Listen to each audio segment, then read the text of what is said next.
1956 Lincoln Continental, and on the air conditioning on this one, it was brought in.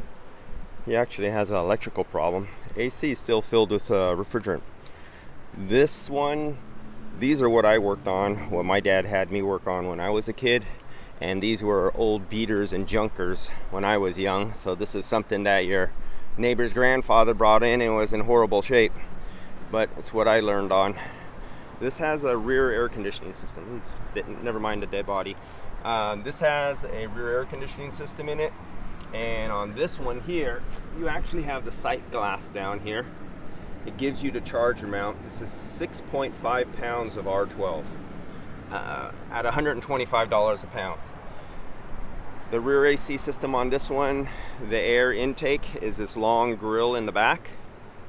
It goes through the rear evaporator, and then it goes through ports that are located with the ducting up here in the top.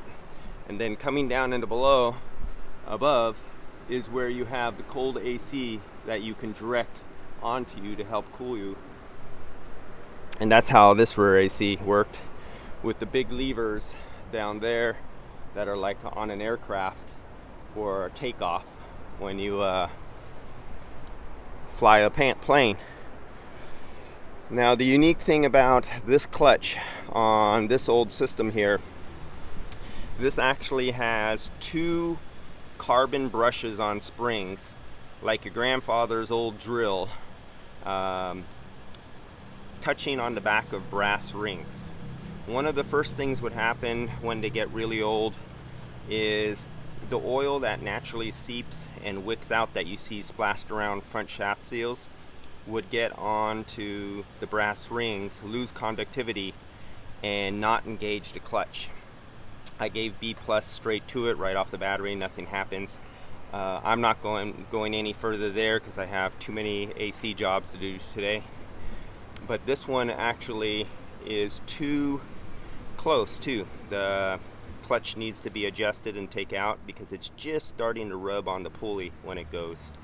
The next thing is, if it does have power and the brushes are bad, then you have to take it apart anyway because you have to change the brushes in there. When I was a kid, I used to rebuild these, so that's the only reason I know that. That's what my dad taught me when I was young, back when these things weren't that old. And that's it on this one. We may get back to it if it's being sold this afternoon, 2 o'clock in the afternoon, so the new buyer just may take it as is.